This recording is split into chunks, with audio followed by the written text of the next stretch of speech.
This is Courtney Vance, and this is my informed speech. Here is my audience.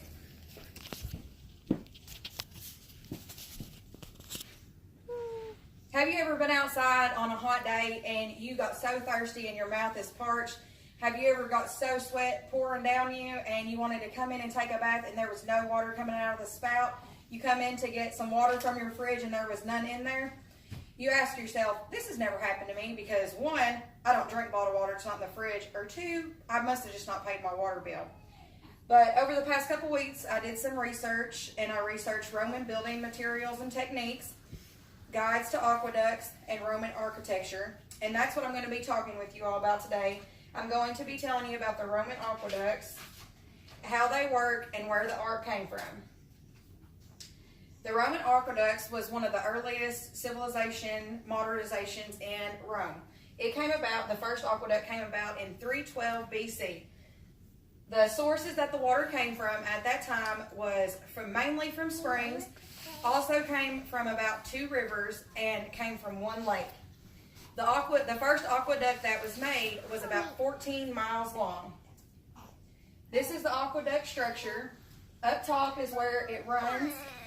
About a fourth of the water runs up top throughout the town, and this is how the people get their water supply for eating, drinking, bathing, and some of it runs underneath the system depending on where it's mapped out in the town.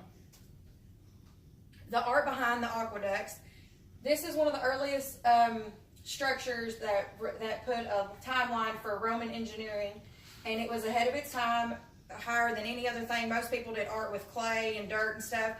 These people, they engineered way ahead of their time because they used these round arches and concrete, which made the water structure go longer, and it was able to hold more water.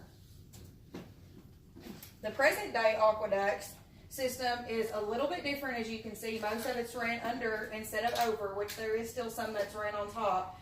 And it is the first one that has the pressurized pump for pumping the water. And according to Asher of 1995 book, 500 more years of aqueducts have been supplied. So now there is a total of 11, which was finished built in 226 AD. Altogether now there is 450 kilometers or 280 miles of aqueducts altogether, and 43 miles of it is carried above at the top like it was.